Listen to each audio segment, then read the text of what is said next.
Hi everyone, I'm Amanda. So I'll be chatting a little bit more about our tool from a very editorial perspective. We discovered while working on this that really in order to get the stakeholders involved within the newsroom, it needed to be across both editorial and from product and from a technology perspective. So each one of us will be talking about that specific section. So from an editorial perspective, context cards was dreamed up when we realized just how few stories are placed within historical context, which means that it's particularly important when reporting on stories that have been running over a number of years, or to give a specific timeline of events within a breaking news cycle. So context is super important for both journalists and for audiences in order to understand the kind of whole story that this event plays out in. So it offers an explanation of really like, how did we get here, which becomes particularly relevant when we're always faced with this plague of disinformation. This creates an extra layer of trust and an extra layer of understanding where the story comes from, and news can then not be used to kind of used against you in a certain way because there's the infrastructure around it to explain it. However, like the big problem that we face is, of course, is that newsrooms are working under strained resources. The newsroom news cycle changes so rapidly. The minute there's a breaking news story, everything gets dropped, and it's just to start adding updates to a story. And then, of course, there's the natural movement of journalists moving to other newsrooms. So a lot of that historical, like internal information gets lost when stories are written. However, the archival data doesn't of stories that already existed. So we decided to create context cards to basically solve both of those issues. One of them would be to provide information to journalists who might not know the full story because they're too young, or because, you know, there's so many stories. If you're a general reporter that you're working on, there's so many things to kind of keep in mind. So it creates a sort of refresher system, but then also to provide information to our audiences as a way to kind of also refresh memories or to explain exactly how the story unfolded. And again, like exactly how did we get here? We discovered that really using AI as a solution would mean we'd be much faster be able to use already existing data, which has already been checked by an editor. So it's not needing that extra layer of an editor kind of signing off from scratch. There's sort of certain layers that can be checked, but it doesn't have to go into the full kind of production cycle that a regular story would need to go through. Yes, I'll hand over to Ritvvij to discuss the project from a product perspective. Thank you, Amanda. So we defined our solution as extract context from the topic or news cycle that the article is talking about. This is important because, after all, if the article itself had the context, then we wouldn't need context cards. So the AI solution is essentially finding all articles within a particular topic, going through all of those articles, pulling out chunks or modular chunks of context from it, mixing it, and producing the context cards. These context cards are then served back to our audiences. Now, from a product perspective, we had to answer two very important questions. The first is, what is context? The answer to this had to be fairly objective for our data scientists to pick it up. Second, we had to design and define a user experience that could work across sports, business, politics, elections, etc. Luckily for us, in one of the earlier iterations of JournalismAI, one of the team worked on modularjournalism.com. They identified 60 elemental user needs questions that journalism answers. This became the editorial framework on which we built our solution. From a user experience perspective, we were fairly clear that we could not retrain our editorial to write articles in a different way. Additionally, it is also unlikely that we'll be able to rebuild a completely new article template. And hence the UX is, when the user is reading an article, at the bottom we have a tiny sticky where we pop questions from the modular journalism framework. This generates curiosity in the minds of the audiences. When they click on it, a bottom sheet opens where we introduce them to the topic. That is a headline and a 3-line description on the topic. Right below it, we are listing 5 different context cards. The first one is timeline. In the timeline, we'll be listing all the events that have happened within the topic in a descending order. In expert speak, we are trying to pull out quotes that have been mentioned inside of the articles. Additionally, we'll find what the various entities within the topic are talking about. So let's say, and what their viewpoints are. So essentially, what is the West perspective on the Russia-Ukraine war versus what's, let's say, China's perspective on the same war. In data, we are looking to do two parts. One is we want to pull out charts that editorial have already embedded inside of related articles. Additionally, we want to write AI to pull out data snippets, that is lines that mention statistics.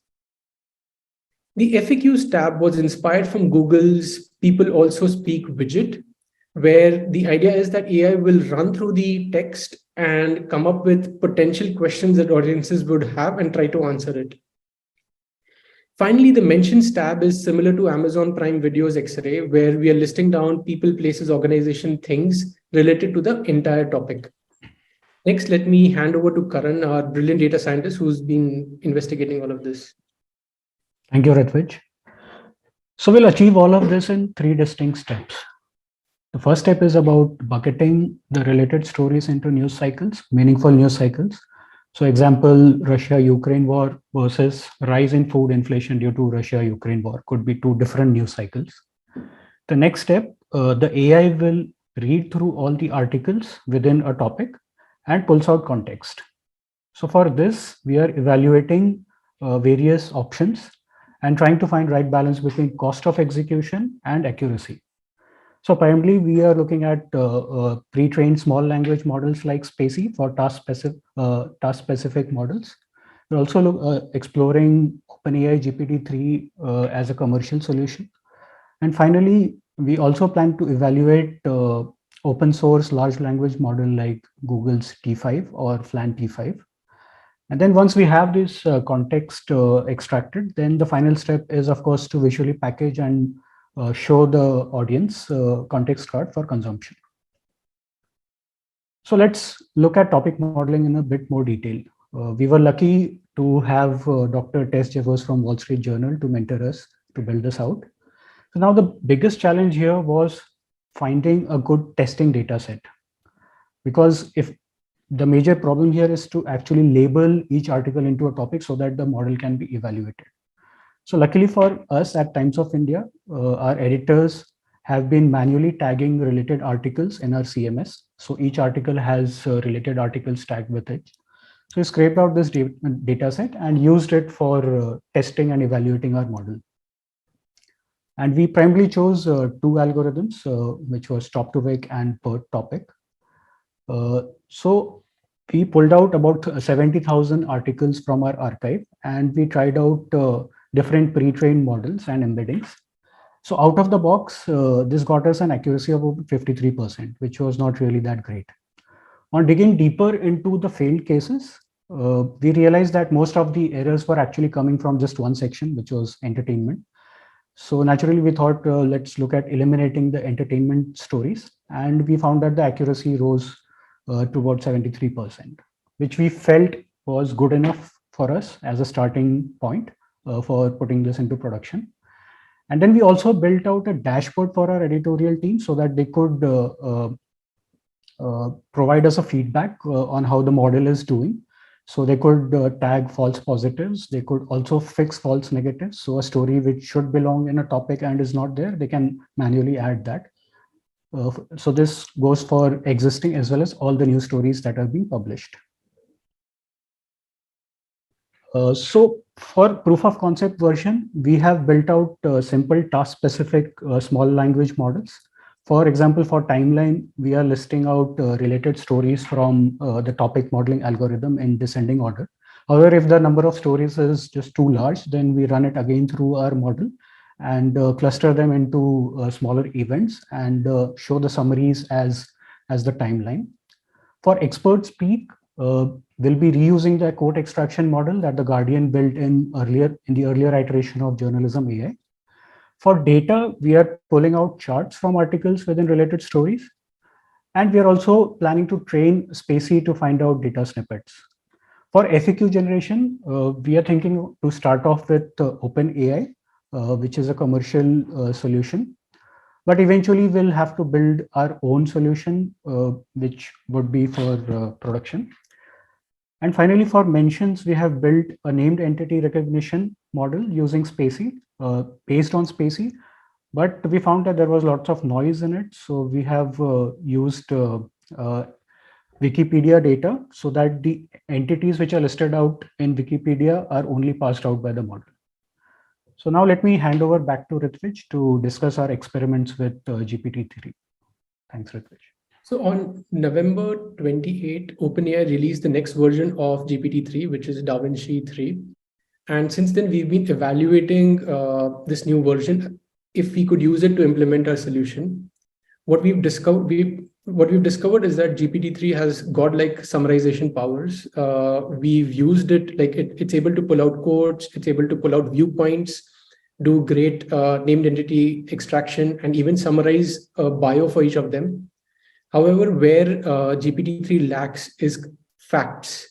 So because the training of GPT-3 stopped in 2021, it doesn't know anything that has happened in the war after 2021, so in 2022. Given that, what we've come to realize is that, yes, GPT-3 could be a good POC option to create a proof of concept for this context cards product. However, we'll need to build a editorial review layer for fact checking and refinement between the output of GPT-3 and what we publish to our audiences. Now, all the exploration that we've done in the last 6 months, we've extensively blogged about our, whether it's topic modeling or a GPT-3 evaluation, or how we discovered the concept of context cards. You can find all these articles at context-cards.com. Additionally, we will be publishing some of our pre-trained models on Hugging Face next week. Thank you.